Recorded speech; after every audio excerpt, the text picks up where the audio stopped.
Now, if you have been subscribed to the channel for over the last couple of years, you would know that I have been very critical of Auburn quarterback Bo Nix. Bo Nix was highly touted coming out of high school when he went to Auburn. His dad played quarterback at Auburn, so a lot of Auburn fans had high expectations for Bo Nix. And when he started his first college game against Oregon, he threw the game-winning touchdown, which ended up winning the game for Auburn, and the whole entire college football world and Auburn fans went crazy over it. Now, after that game, I said that I didn't think Bo Nix was all that great. And a lot of people came at me and said that, JT, it was his first ever start as a starting quarterback in college football. He's a true freshman. You have to cut him some slack. He's going to get better. And I said, okay. Well, then after that performance, I still wasn't all that impressed. And I didn't think Bo Nix got better after it. So after the year, I said that I didn't think that Bo Nix was all that great. And a lot of Auburn fans came at me. They called me a hater. They said I was hating on Bo Nix. You had some Auburn fans who said, JT, you have to take things into context. Bo Nix was starting as a true freshman in the SEC, the toughest conference in college football. So, of course, he wasn't going to be all that great. And I said, okay, I understand that.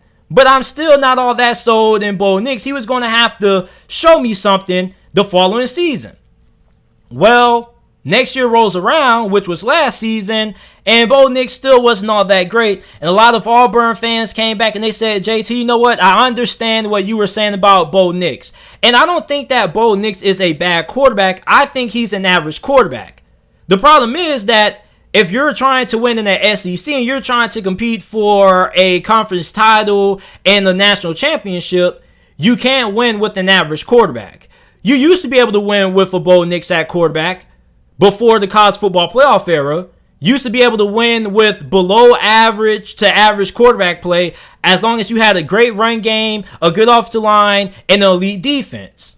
But then ever since the college football playoff era started, you now have had to have above average or great quarterback play to not only win your conference, but to be able to win the national championship. So for Bo Nix, I don't think he's bad. I just think he's good enough to win a couple of games, get Auburn to a bowl game, but he hasn't been good enough to take Auburn to that next level.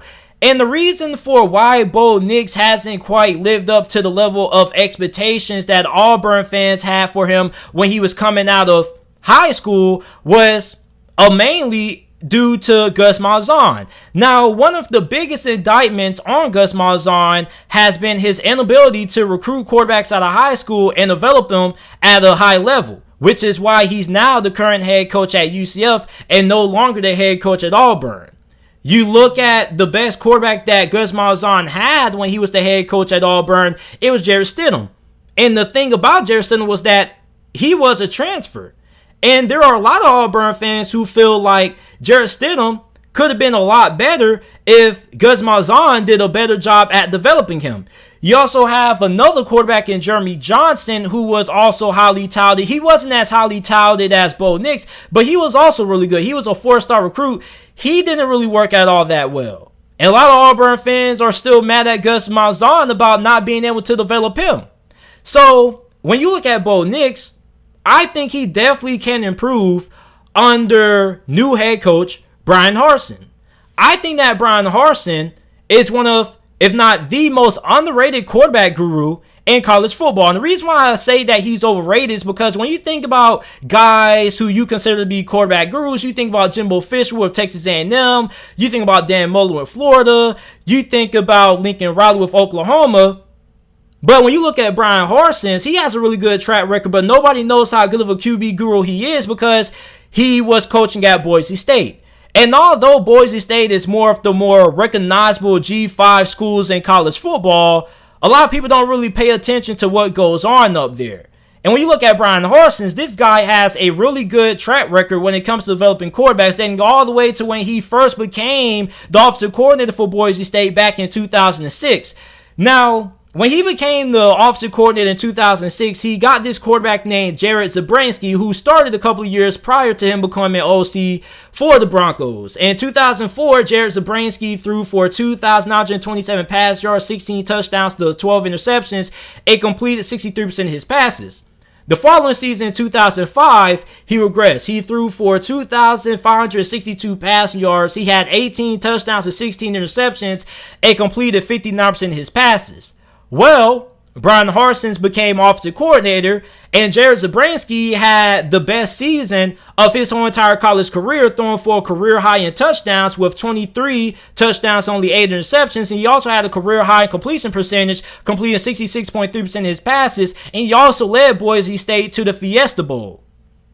Then, once Zabransky left, Bryan Harsin got one of the greatest college football quarterbacks in all time, and Kellen Moore. And if you are a diehard college football fan, you know how phenomenal of a career Kellen Moore had for Boise State. Boise State was putting up incredible numbers, and this was a school that came a Colin Kaepernick upset away from being the first G5 program that I can recall making it to a national championship game. Then, after Kellen Moore left, you got Brett Rippon, who is in the NFL right now, currently on the Denver Broncos roster. He started a game or two, I believe, for Denver. Then you got Hank Bockmeyer, who last year, during that COVID year, I think he was on pace to having one of the best seasons that he ever had for Boise State. He threw for 1,150 passing yards, six touchdowns to 2 interceptions, and completed 61% of his passes. So Bryan Harsin has a really good track record when it comes to developing quarterbacks. He has a way better resume when it comes to developing quarterbacks than what Gus Malzahn has, and I'm wondering how good is Dillon Gabriel going to be this year under Gus Malzahn. Is Dillon Gabriel going to regress? Because when I look at Gus Malzahn, I look at the guy who's not really all that great with quarterbacks, but he is really good when it comes to getting productivity out of the run game. So you look at Bryan Harsin, I definitely feel like if there was a coach who could come in and get the most out of Bo Nix, it definitely could be Harsin. And I like the signing of Bryan Harsin. I think Bryan Harsin is a really good signing for Auburn because this is a guy who is a proven winner, but you also have a guy who can come in and actually develop quarterbacks, something that Gus Malzahn was unable to do. And Bo Nix, like I mentioned, he's not bad. Last year, he threw for 2,415 pass yards, 12 touchdowns, 7 interceptions, completing 59.9% of his passes. He didn't really have a great supporting cast around him. The offensive line was kind of shaky. You did have Tank Bigsby, who is probably going to be one of the best running backs in college football by the end of the year. But aside from that, man, like you didn't really have a lot of things to work with. And you did have a couple of players who went to the NFL, like, you know, you did have Schwartz and whatnot. But outside of that, there wasn't really all that much talent there. So for Auburn, the wide receiver position definitely is a big issue of concern for Auburn going into this year. But you lost 2 of your best receivers in Seth Williams and Schwartz, who are now in the NFL. So there's a lot of questions on this roster going in with the offensive line and the wide receiving core, but you do have Tank Bigsby, and I definitely feel like Bryan Harsin can make the most out of the talent that Auburn currently has on offense. I feel like he can have Bo Nix playing at a pretty high level this year. Now, I don't think he's going to be, you know, going crazy, but I definitely feel like Bo Nix probably will have the best season that he's ever had during his Auburn career under Bryan Harsin, because Bryan Harsin has a proven track record of being able to recruit quarterbacks and develop them. And you look at Bo Nix, this is somebody who does have some experience. He does have a good amount of starts under his belt. So I look at Bryan Harsin, and I think if he's able to get the most out of Bo Nix this year, and Bo Nix ends up playing as well as I think he should under Bryan Harsin in his first year, and I think Auburn could surprise some people this year. Some people don't think Auburn is going to win that many games. Well, if Bo Nix can play at a solid level or better than what he has done in the past, I think Auburn probably could sneak their way into a bowl game. So you guys let me know if you guys think that Bo Nix will improve under new head coach Bryan Harsin. Make sure that you guys like the video, subscribe to the channel for more college football videos and NFL videos, and thanks for watching.